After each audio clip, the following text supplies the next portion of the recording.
वर्ण कहलाते हैं।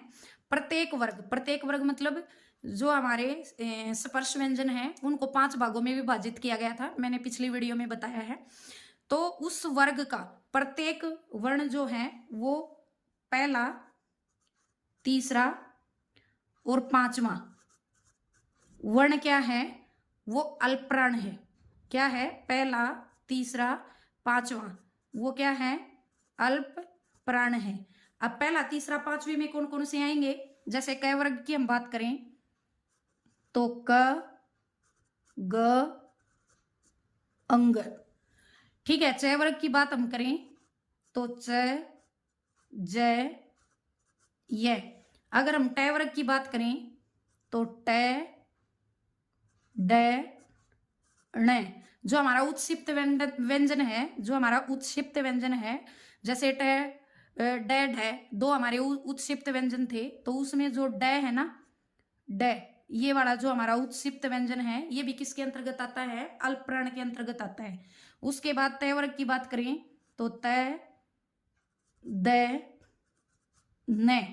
प वर्ग की बात करें तो प, ब, म। प, ब, म।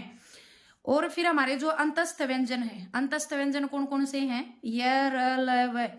य, र, ल, व। जो हमारे अंतस्थ व्यंजन है वो किसके अंतर्गत आते हैं? वो अल्पप्राण के अंतर्गत आते हैं। उसके बाद जो हमारे स्वर हैं, सभी स्वर कहां से कहां तक? ए से लेकर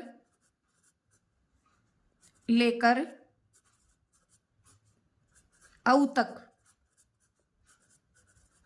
ऐसे लेकर औ तक वो सारे किस में आते हैं? अल्पप्राण के अंतर्गत आते हैं। कल हमने 2-3 दिन पहले हमारी वीडियो में पढ़ा था आगत वर्ण। तो आगत वर्ण में जो ये जो आगत वर्ण है ये भी किस में आता है? ये भी अल्पप्राण के अंतर्गत आता है। तो ये तो हमारे थे अल्पप्राण। अब हम पढ़ेंगे महाप्राण।